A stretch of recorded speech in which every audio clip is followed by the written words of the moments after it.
अस्सलाम वालेकुम। होप आप सब लोग ठीक होंगे। जैसा कि आप सब लोगों को पता है कि हम डिस्कस कर रहे हैं हमारा डाइजेस्टिव सिस्टम, और डाइजेस्टिव सिस्टम में हम पहला ऑर्गन डिस्कस कर रहे थे, दैट्स आवर ऑरल कैविटी, जिसको हम हमारा माउथ भी कहते हैं। और उस ऑरल कैविटी में हमने डिफरेंट स्ट्रक्चर्स डिस्कस किए हैं, और आज हम यहाँ पर डिस्कस करने जा रहे हैं दूसरा ऑर्गन जो हमारा डाइजेस्टिव सिस्टम का पार्ट होता है, जिसको हम कहते हैं फेरिंक्स। असल में अगर हम इस फेरिंक्स की बात करें, ये खाली हमारे डाइजेस्टिव सिस्टम का ऑर्गन नहीं होता है, बल्कि ये जो हमारा रेस्पिरेटरी सिस्टम होता है उसका भी ऑर्गन होता है। तो हम इस फेरिंक्स को कह सकते हैं कि ये पार्ट होता है हमारे डाइजेस्टिव सिस्टम का एज वेल एज हमारे रेस्पिरेटरी सिस्टम का। यानी ये दोनों जो हमारे ऑर्गन सिस्टम्स होते हैं, चाहे वो हमारा रेस्पिरेटरी सिस्टम हो या हमारा डाइजेस्टिव सिस्टम हो, ये उनमें अपना रोल प्ले करता है। तो आज हम इसी फेरिंक्स के बारे में जानेंगे यहाँ पर, और इसके साथ साथ हम हिस्टोलॉजी ऑफ जीआई सिस्टम, जिसको हम गैस्ट्रो इंटेस्टाइनल सिस्टम भी कहते हैं, जो हमारा एलिमेंट्री कैनाल होता है, या जिसको हम डाइजेस्टिव सिस्टम कहते हैं, ये दो टॉपिक्स हम यहाँ पर डिस्कस करने जा रहे हैं, क्योंकि ये छोटे छोटे टॉपिक्स हैं। दैट्स व्हाई हम इन दोनों को आज यहाँ पर डिस्कस करेंगे। सबसे पहले हम फेरिंक्स पे आते हैं। ये फेरिंक्स होता क्या है?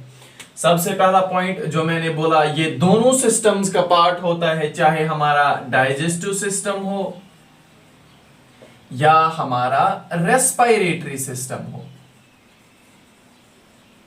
ये दोनों सिस्टम्स का पार्ट होता है, ऑर्गन होता है। कौन सा वाला? हमारा फेरिंक्स। इसको हम नाम कहते हैं थ्रोट, गला जिसको हम कहते हैं, इसी को हम फेरिंक्स को ही हम थ्रोट भी कहते हैं।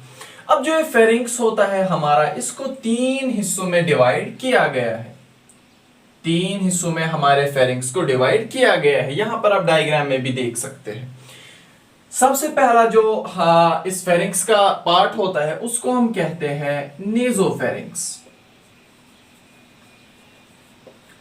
नेजोफेरिंक्स सबसे पहला पार्ट होता है। इसके बाद दूसरा पार्ट जो हमारा होता है, जिसको हम कहते हैं ओरोफेरिंक्स।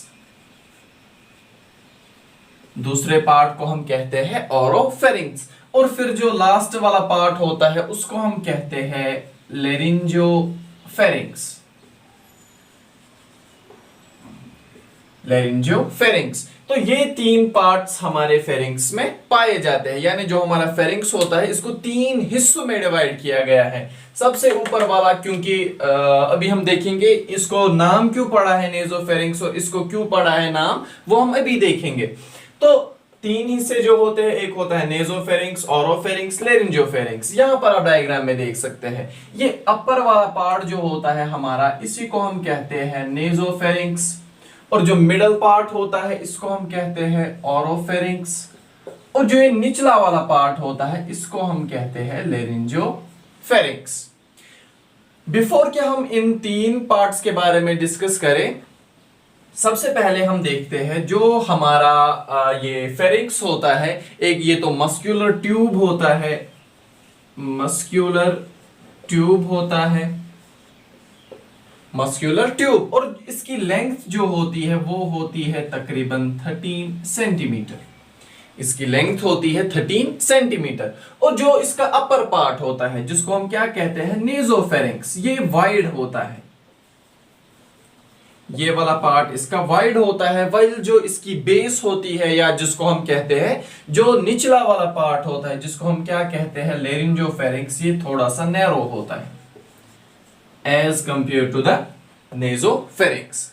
अब सवाल, इसको क्यों हम नेजोफेरिंक्स कहते हैं, इसको क्यों ओरोफेरिंक्स कहते हैं, और इसको क्यों लेरिंजियोफेरिंक्स कहते हैं? नाम से ही हमें पता चलता है नेजोफेरिंक्स, क्योंकि ये वो वाला फेरिंक्स होता है, फेरिंक्स का वो वाला पार्ट होता है जो प्रेजेंट होता है बिहाइंड आवर नोज। नेजोफेरिंक्स वो वाला पार्ट होता है हमारे फेरिंक्स का जो कहां पर प्रेजेंट होता है, हमारी नोज के पीछे प्रेजेंट होता है। ये वाला यहां पर हमारी नोज होती है, इसके पीछे बिहाइंड जो पार्ट होता है हमारे फेरिंक्स का, इसी को हम कहते हैं नेजोफेरिंक्स। और जो दूसरा वाला होता है इसको क्यों ऑरोफेरिंक्स कहते हैं?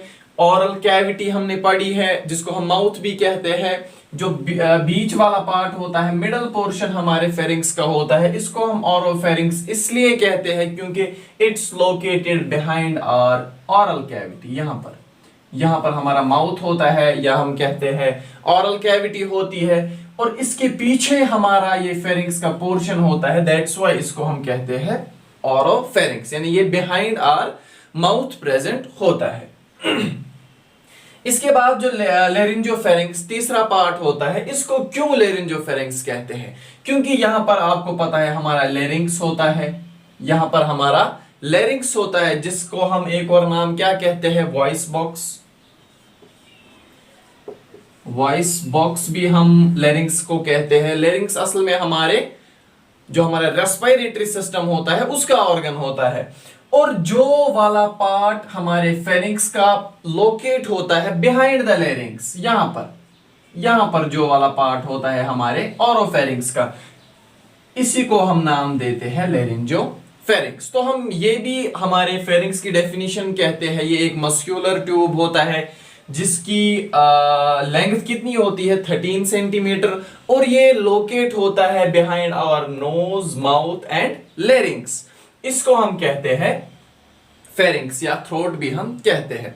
थोड़ा सा हम और डिस्कस करेंगे हमारे ऑरोफेरिंक्स के बारे में, क्योंकि हमारा जो टॉपिक है जो हम डिस्कस कर रहे हैं डाइजेस्टिव सिस्टम, और उसमें जो मेन रोल प्ले करता है वो हमारा ऑरोफेरिंक्स प्ले करता है। दैट्स व्हाई मैंने पहले ही कहा था कि जो हमारा फेरिंक्स होता है ये दोनों का पार्ट होता है, दोनों सिस्टम्स का पार्ट होता है, respiratory as well as digestive system.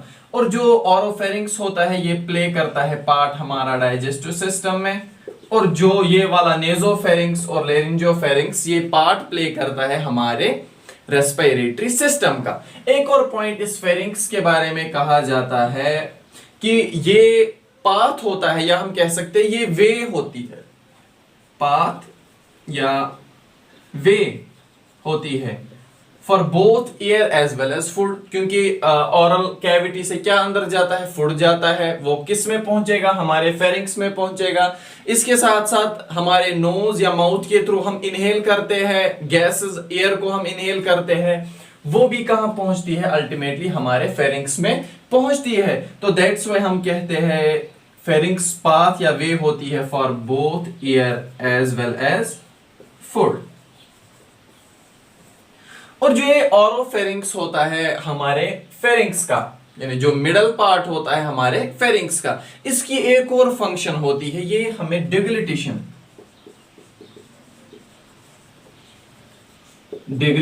में भी हेल्प करता है। डिग्लिटेशन मतलब क्या होता है? जिसको हम स्वेलोइंग भी कहते हैं,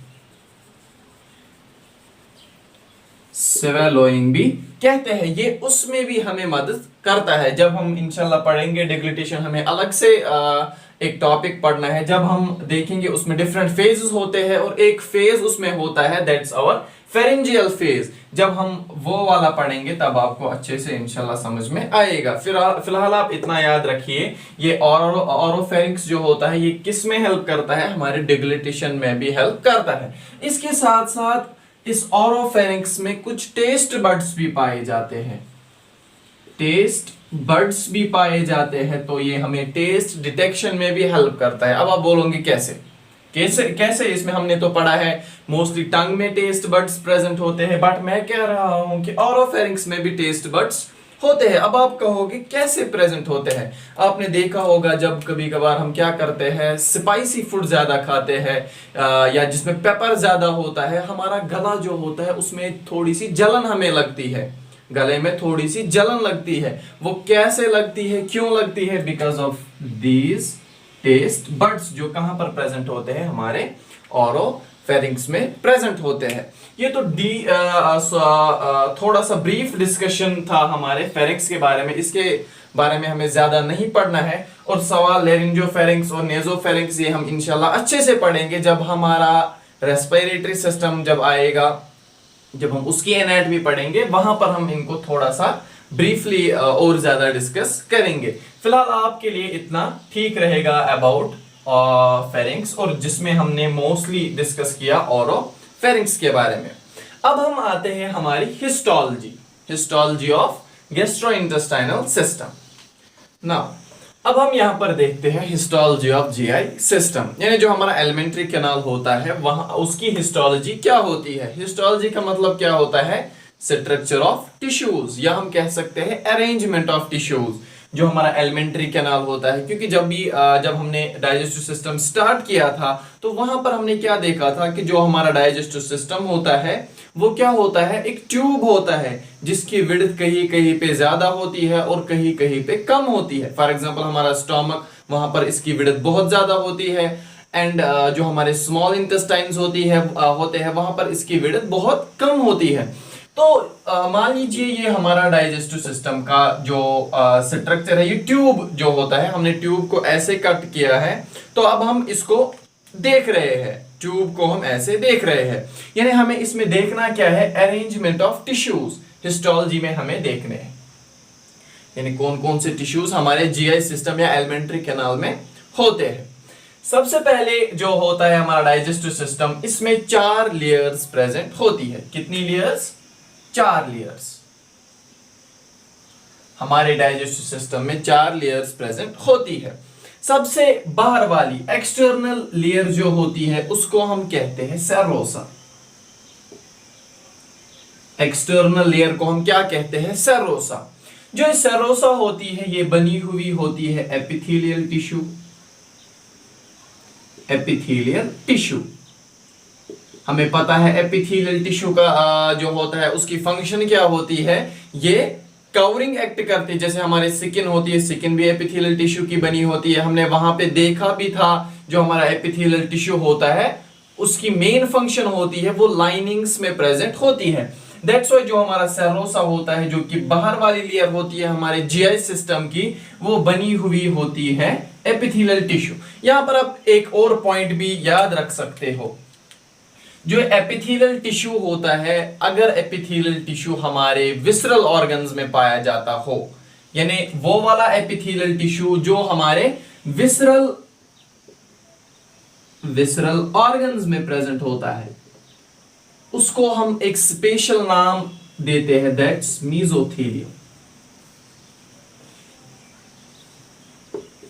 मीजोथेलियम। उसके बाद जो हमारी दूसरी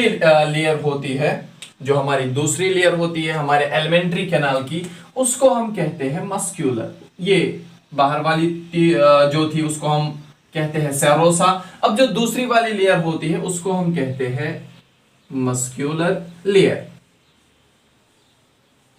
यानी ये बनी हुई होती है मसल्स की, दैट्स व्हाई इसको हम कहते हैं मस्क्यूलर लेयर। जो मस्क्यूलर लेयर होती है इसमें हमारे स्मूथ मसल्स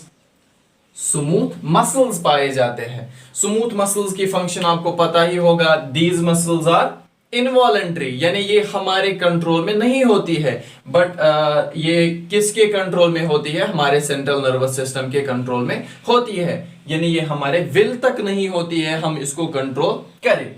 तो ये जो हमारी मस्कुलर लेयर होती है ये स्मूथ मसल्स की बनी होती है। यहां पर आप एक और पॉइंट भी याद रख सकते हैं, इस मस्कुलर लेयर में जो अरेंजमेंट होती है हमारे मसल्स की, इनर साइड से यहां पर सर्कुलर मसल्स प्रेजेंट होती है, सर्कुलर मसल्स, और जो एक्सटर्नल यहां पर जो इनर वाले होते हैं वो क्या होते हैं, सर्कुलर, और जो एक्सटर्नल होती है एक्सटर्नल मसल्स वो होती है हमारे लॉन्गिट्यूडनल मसल्स। अब जो एक और पॉइंट इसमें याद आप रख सकते हो कि ओब्लिक मसल्स भी कहीं कहीं पर पाए जाते हैं। मोस्टली तो यही होते हैं, सर्कुलर इनर लेयर जो होती है हमारे मस्कुलर की वो बनी हुई होती है सर्कुलर मसल्स की, और जो एक्सटर्नल लेयर होती है हमारे मस्कुलर लेयर की वो बनी हुई होती है लॉन्गिट्यूडनल मसल्स की। बट कहीं कहीं पर ओब्लिक मसल्स भी प्रेजेंट होती है। फॉर एग्जांपल हमारा स्टोमक होता है, वहां पर ओब्लिक मसल्स भी प्रेजेंट होती है। ये तो हमने देखी दूसरी लेयर। इसके बाद जो तीसरी लेयर होती है हमारे एलिमेंट्री कैनाल की, उसको हम कहते हैं सब म्यूकोसा। सब म्यूकोसा ये क्या होती है? तीसरी लेयर होती है हमारे जीआई सिस्टम की या एलिमेंट्री कैनाल की। अब इस सब म्यूकोसा में क्या क्या पाया जाता है? इसमें बहुत सारे स्ट्रक्चर्स प्रेजेंट होते हैं। फॉर एग्जांपल हमारे ब्लड वेसल्स वो रन करते हैं थ्रू सब म्यूकोसा। इसके साथ साथ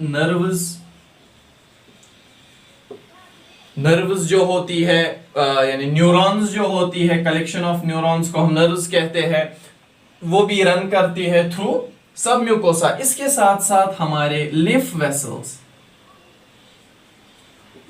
वेसल्स भी रन करते हैं थ्रू सब म्यूकोसा। ये सारी चीजें कहां पर प्रेजेंट होते हैं? हमारे सब mucosal layer of our alimentary canal. इसके बाद जो लास्ट वाली लेयर होती है ये वाली, इसको हम कहते हैं म्यूकोसा, जो कि फोर्थ लेयर होती है हमारे एलिमेंट्री कैनाल की। इसको हम क्या कहते हैं? म्यूकोसा। जो ये म्यूकोसा जो होती है इसको सराउंड करता है म्यूकस। आपको पता ही होगा, जो यानी ये जो होता है अंदर से ये वाला हमारा पार्ट, ये क्या होता है? ल्यूमिन होता है, स्पेस जिसके थ्रू डाइजेस्टिव कंटेंट पास होता है। और जो ये एक्सटर्नल या हम कह सकते हैं इंटरनल सरफेस जो होती है हमारे म्यूकोसा की, इसको सराउंड कौन करता है? हमारा म्यूकस सराउंड करता है। ये म्यूकस, अब सवाल है म्यूकस तो सराउंड करता है, अभी म्यूकस आता कहां से? क्योंकि इस म्यूकोसा में प्रेजेंट होते हैं स्पेशलाइज्ड सेल्स जिनको हम कहते हैं गॉबलेट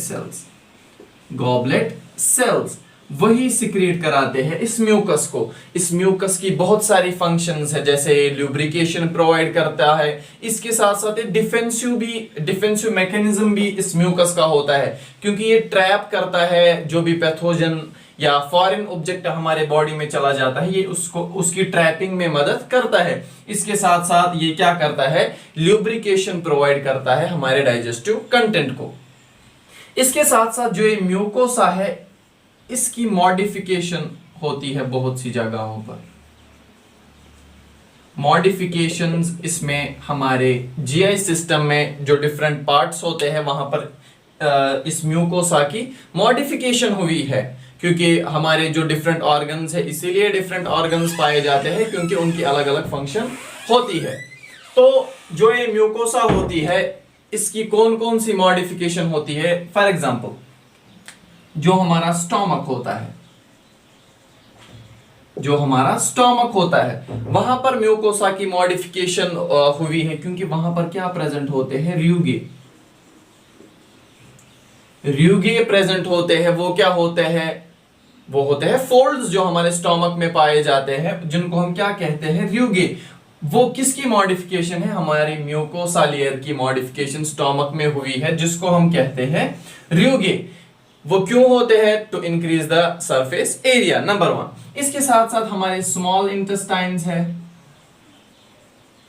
वहां पर क्या प्रेजेंट होते हैं? हमें पता है वहां पर एक specialised finger like projections present होते हैं, जिनको हम क्या कहते हैं? विलाई कहते हैं। विलाई भी क्या होती है? विलाई भी मॉडिफिकेशन होती है हमारे यानी म्यूकोसा जो हमारी मेम्ब्रेन है वो वहां पर मॉडिफाई हुई है। ये क्यों प्रेजेंट होते हैं विलाई? एक तो इंक्रीज कराते हैं, ये भी इंक्रीज कराते हैं हमारा सरफेस एरिया, ताकि डाइजेशन और एब्जॉर्प्शन ज्यादा से ज्यादा हो जाए। इसके साथ साथ एक और पॉइंट जो मैं भूल गया था यहाँ पर, जो हमारी कौन सी वाली लेयर होती है? सब म्यूकोसा होती है। जो हमारा ड्यूडेनम होता है, ड्यूडेनम क्या होता है? किसको हम ड्यूडेनम कहते हैं? जो पहला इनिशियल पार्ट होता है हमारे स्मॉल इंटेस्टाइन्स का। हमें पता है स्मॉल इंटेस्टाइन्स के 3 पार्ट्स होते हैं, ड्यूडेनम, जेजिनम एंड इलियम। ड्यूडेनम जो होते हैं वहां पर डिफरेंट डाइजेस्टिव ग्लैंड्स प्रेजेंट होते हैं, जो सिक्रीट कराते हैं डिफरेंट डाइजेस्टिव जूसेस, या हम कह सकते हैं एंजाइम्स, जो सिक्रीट कराते हैं। जो ड्यूडेनम के ग्लैंड्स होते हैं वो भी इसी सब म्यूकोजल लेयर में प्रेजेंट होते हैं। ये तो हमने देखी हिस्टोलॉजी हमारे डाइजेस्टिव सिस्टम की, या हम जिसको गैस्ट्रोइंटेस्टाइनल सिस्टम भी कहते हैं या एलिमेंट्री कैनाल भी कहते हैं। तो आप इतना याद रखिए, जब भी आप देखोगे हमारा ईसोफेगस, जो हमें इसके बाद डिस्कस करना है, ईसोफेगस से लेकर अप टू एनस हमारा जो अरेंजमेंट ऑफ टिश्यूज वो सेम होता है। 4 लेयर्स वहां पर प्रेजेंट होंगे।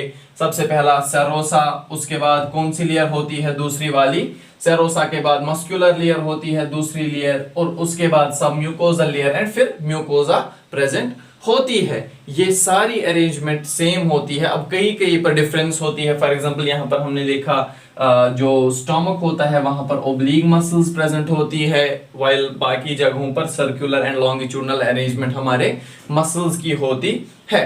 तो ये हमने आज यहाँ पर डिस्कस करा था फेरिंक्स और उसके साथ साथ histology of GI system. Hope आप सब लोगों को ये अच्छे से समझ आया होगा। Thank you so much.